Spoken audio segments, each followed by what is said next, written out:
I completed one of Tower Defense X's hardest challenges in the entire game. Beat Wave 200 in Endless Mode. Tower Defense X has its own Endless Mode that not too many other Tower Defense games have. In fact, I'm pretty sure this is the only one that I know for sure, but if you know any other Tower Defense games that have an Endless Mode like this, just, I don't know, tell me, I guess. Now, yes, Endless Mode here isn't exactly endless. It ends on Wave 200, which is why I'm making this video, because I've basically reached the end of Endless Mode. Yes, they're probably gonna add more, but I'm glad that I was able to make it as far as I could. But to know how all this happened, we have to go all the way back to Wave 1 and just see how it begins and how it ends. So yeah, I don't know, I'm just trying to make it like dramatic or something. I don't know, enjoy the video.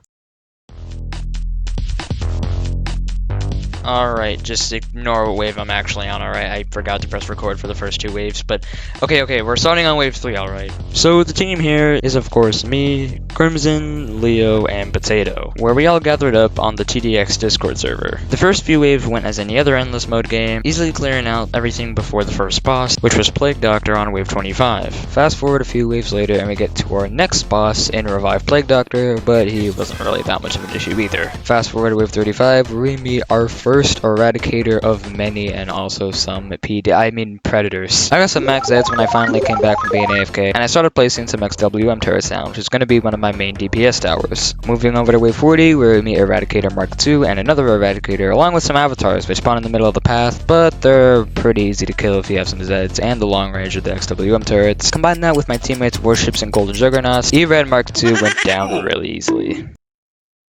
We got more DPS down, preparing for the next boss, which is definitely going to be a lot more of a challenge than the last. With some pretty weak enemies on wave 49, we reach wave 50, where we see our first Endless Mode exclusive boss.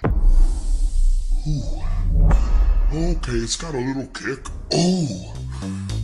Here we have our first Endless Mode exclusive boss, Eradicator Mark IV. And with an artillery that can almost one-shot a warship. This boss is very hard, having many attacks that can easily,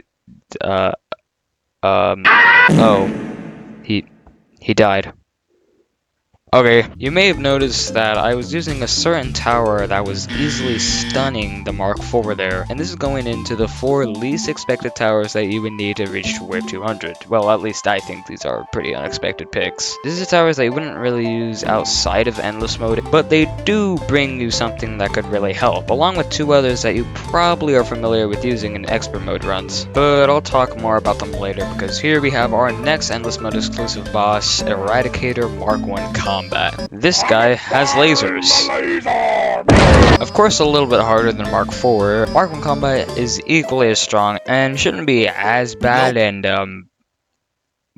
are you serious? Yeah, so Mark I can just regen all his health, but as you can see where he just died, it did not take that long. It's still one of the early Eradicators, so it's not really going to take that long to kill it, so it was pretty easy. Moving to the funny wave 69, yes I had to do it. We have a multiplier that has a lot of HP, I'm not actually sure the exact amount, but it's a multiplier with a lot of HP. But we kind of just stun it with slammers and cryo blasters, so yeah. But then there's wave 70.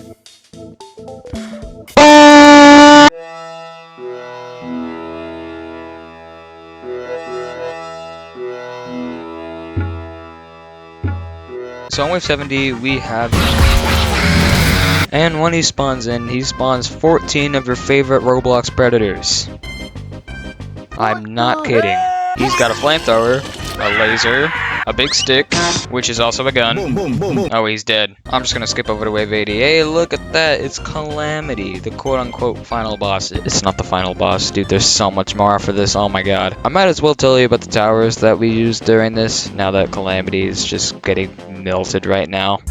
Alright, so basically, as I said earlier, there are 4 towers that all 4 of us needed to bring. Each of us were assigned our own towers. The first one is Cryo Blaster, which was used as an extra stun support so that we can stall our enemies a lot better. The next is Toxinator, which after using its bottom path ability will make zombies take 10% more damage from bullets, which had a pretty good impact on the damage done by the XWM turrets. Next is Mine Layer, which really helped with anything that got way too far off into the path. Especially useful with these assailants who have a a really big explosive resistance that luckily bottom path mine layer could easily handle. And you might already know the last tower on here that I've been using this entire time that I've been trying to micro, Slammer. Her top path ability can stun basically anything, and it's really useful for stalling time for all the other towers to deal up the damage. Ooh, okay, finally, wave 100. How much more footage do I have to edit?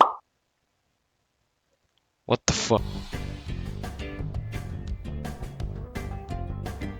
I accidentally pressed the record button on Roblox when I was microing my slammers, so here's what this looks like. Alright, don't mind me, I'm just gonna put the slammer down and then go AFK. Alright, we should be good, okay?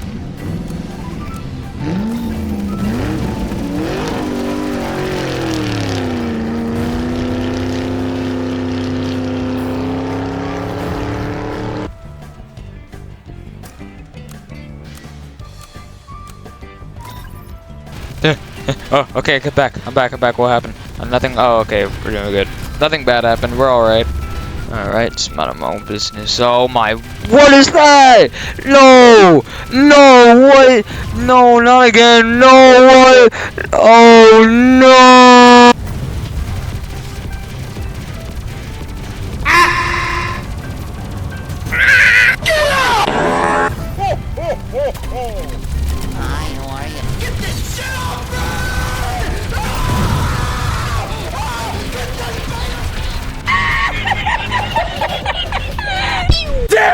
To be honest, I have no clue what I just did. But hey, look at that. We got our own new Endless Mode exclusive boss, the Golden Eradicator Mark IV. And it's just the exact same thing as Erad Mark IV, but gold. It has more health and has other things. I honestly don't really know the difference. I just know that he's gold, and that's it. So, yeah.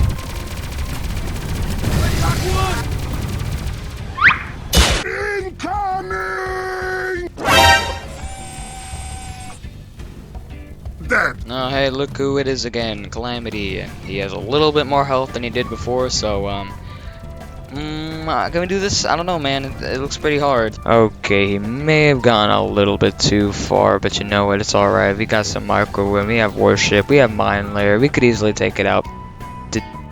Did my soundboard just go off? To be honest, I don't really know what to say for the rest of this video because most of the gameplay just looks like this, and there's still another hour of footage. And dude, like, it goes to show, this recording is like 2 hours long, and bro, it took way too long to do this. And here we have our next Endless Mode exclusive boss, which is just a golden version of Mark 1 combat now. So it's just like the golden Erad Mark 4, but now instead of Mark 4, it's Mark 1 combat. I honestly don't get why they just put golden over it. Oh, it's golden, it's so much more stronger, dude. Like, it doesn't matter. And plus, the gameplay, it's the exact same thing. And yeah, I'm still microing slammers. I've been microing slammers for like 30 minutes now, and I still got to do it for another 40 minutes. And I'm having the time of my life, alright. Let's just fast forward 20 minutes where we go to one pretty hard wave, wave 180, where we see a Calamity and a Void. And this might not seem that bad until you realize that Void could actually kill 2 warships immediately, and warships are basically our main damage against all of Calamity's summons. And yeah, you see where this challenge comes in. Basically what we had to do is we had to let Void get in front of Calamity, so then we could target the Void first, because the Void is what, you know, killed all of our warships. But we kind of failed to do that. And even though we killed Void, we didn't have enough warships, and we ended up dying on wave 179.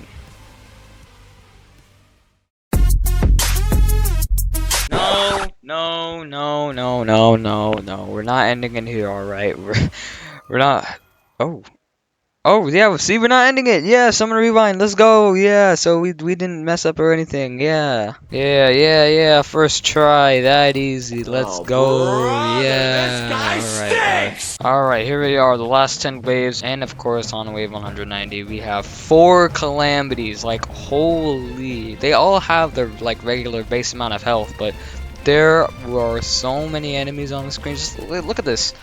Look how many, look, oh my god, there's actually so many. They got pretty far along the path, but luckily, of course, with the mine layers, the slammers, and the warships, and of course micro. There's a lot of micro was involved here, alright, but yeah, we were able to easily take down the Calamity.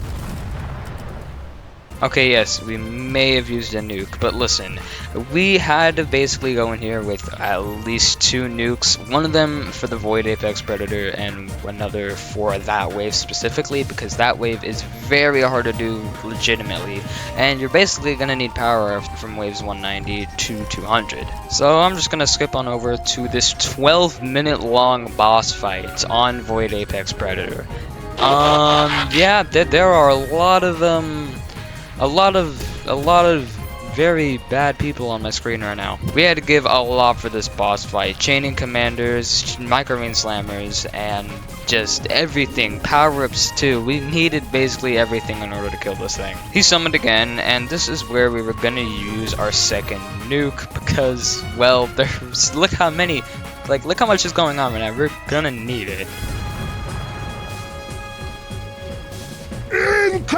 He summoned again, and this is where we were gonna need to use all of our power-ups in order to actually kill this thing now, because there are 2 Apex Predators on the screen, and we are gonna have to kill them as fast as possible in order to start taking out the Void Apex Predator. So this is around the time where we kind of just started spamming power-ups and not really focusing on micro-wing. We're at the point where, you know what, screw all these power-ups that we've been saving.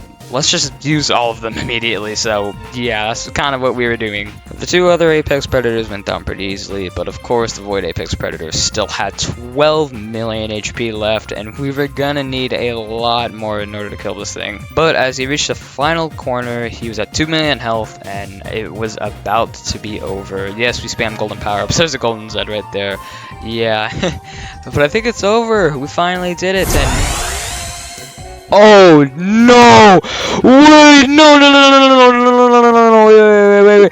Guys, just spam, guys, just spam. Yeah, okay, we're kind of just spamming. If you can't see, yeah, we're spamming power-ups at this point.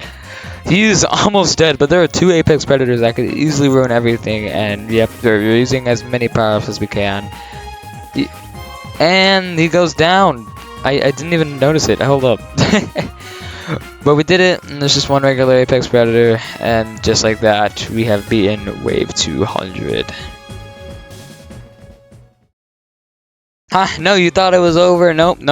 We still got Wave 201, which spawns an infinite amount of these enemies that we basically can't kill, so, yeah, this wave is completely unbeatable. See, look, the timer's stuck at 0. We can't skip it, we can't move on, it is stuck on this wave, and, yeah. It's Jover. But yeah, that's basically the Wave 200 experience. It is honestly pretty fun actually getting there. You may have noticed that he did summon multiple times, and he doesn't actually do that anymore because a few days after I recorded this game, John Roblox actually nerfed Void Apex Predator to only spawn once. So it only spawns its 2 other Apex Predators once, and yeah, we basically beat it when it was harder, which was surprising. That's all I gotta say, because yeah, I didn't think we would be able to do it, because I knew Void Apex Predator was difficult, right? But I honestly didn't think it would be that hard to the point where John would have to nerf it. I know people are saying, oh, nerf Void Apex Predator, but I was able to do it without it, and a lot of people are actually able to do it. But yeah, I wish there was like a badge or something. Like if there was a badge that, like, you know, you can flex. I just want a way to flex that I got to Wave 200 alright. That's really it. But yeah, that's all I gotta say. Subscribe or something. Yeah.